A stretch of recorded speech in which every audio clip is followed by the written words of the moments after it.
when it comes down to it, there's a lot of psychologists and therapists who feel like they are not paid substantially for the work and the effort that they put in. And oftentimes, this is where we'll talk about a little bit later on, but a lot of times that's where that overwhelm also comes into factor in terms of feeling stuck and feeling like they can't really do this anymore, or feeling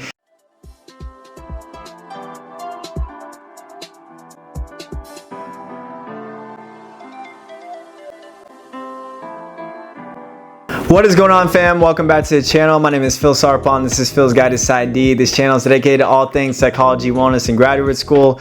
Today, we're going to be talking about what are the 5 reasons why therapists, including psychologists, are leaving the field. And I wanted to do this video because I know that it's really important for you guys to be aware of all of the cons before actually going into this field. And for those of you who are already in graduate school or who are about ready to graduate, these are some of the things that we should be aware of as future clinical psychologists.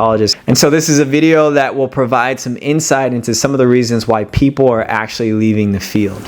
Now, I'm going to save the top reason for the last, so I really want you to watch all the way till the end. We'll start with the first one, which is people are leaving the field because of clinical overwhelm. Clinical overwhelm is not knowing where to begin with clients, struggling to facilitate goal setting, feeling fatigued or annoyed with clients, and questioning one's own knowledge or expertise in a specific topic. And so this is really important, and one of the things that I've been talking to my supervisors about this specific thing is that clinical overwhelm sometimes comes from not feeling quite competent or confident in your skills as a therapist, which is why supervision is so important.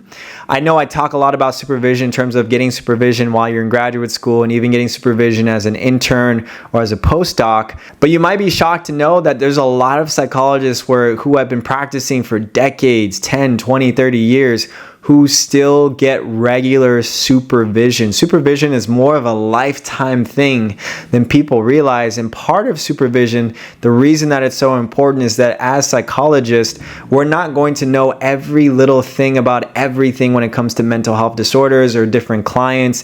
And so it's really important to kind of bounce your ideas off of somebody who may be a little bit more experienced than you, or who may actually just be a peer and might provide you some advice and some guidance into your cases.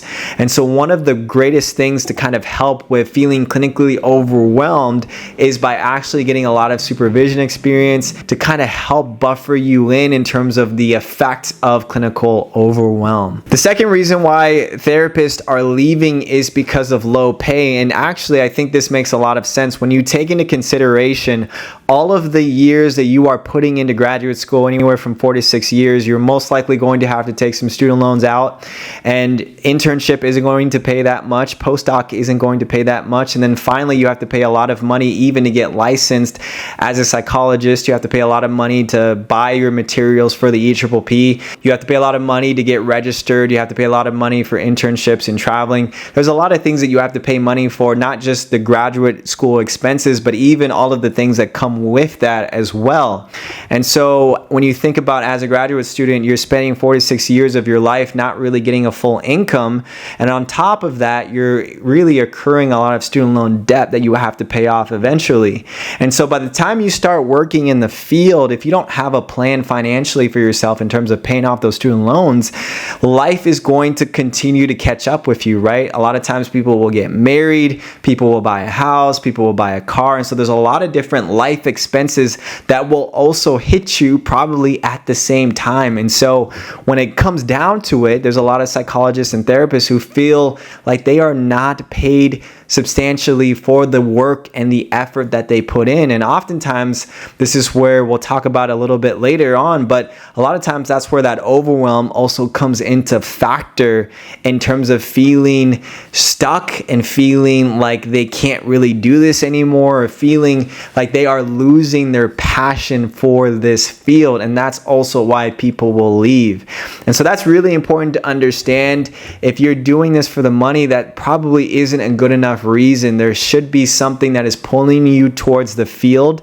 And of course, I will say there are plenty of ways to make money in this field, but it is important to understand all of the different financial burdens that could be at play as you go through this field. A third reason why people will leave the field is because they feel like they can do something else in a better way. Now, there's a lot of therapists that will actually become coaches in the future, and that is something that's really interesting to see. And I think part of the reason for that is because coaching is a little less restrictive.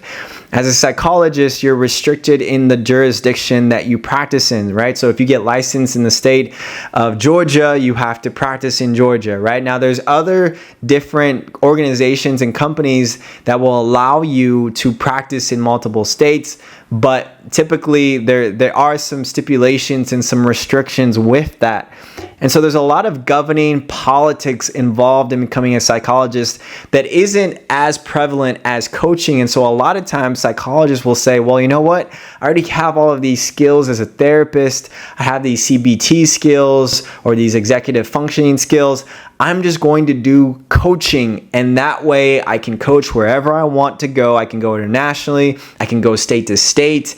I can actually probably in some sense charge more money than I typically would. I don't have to deal with insurance.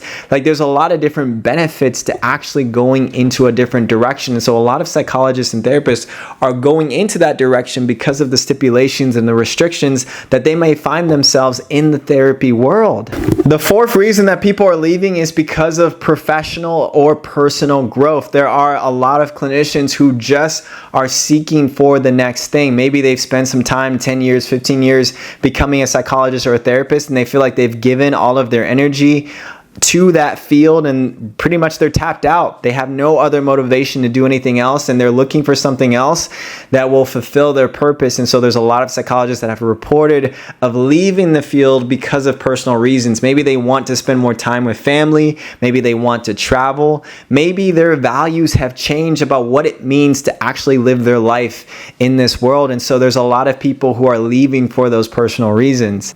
The fifth reason that people are leaving the field is because of burnout. And as I kind of highlighted in the beginning in terms of the clinical overwhelm, when you have a caseload that's 30, 40, 50 clients and you're spending about 60 hours a week, you might feel incredibly burnt out from all of the different therapy sessions that you're going through with clients. And if you are tapped out, it's going to be really hard to be able to give yourself to your clients.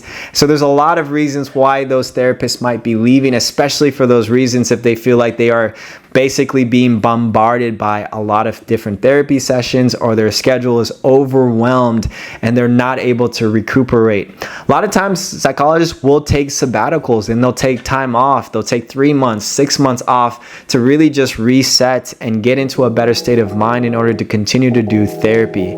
So those are 5 reasons why therapists and psychologists are leaving the field. I wanted to bring these reasons out because, again, I want you guys to be thinking about all of the different cons that could be there for you, and just to really have a hard look about what it means to actually step into this field. If you guys have any questions, please put it down in the comment section below. If you have not already, please subscribe, like this video, and I will see you guys in the next video.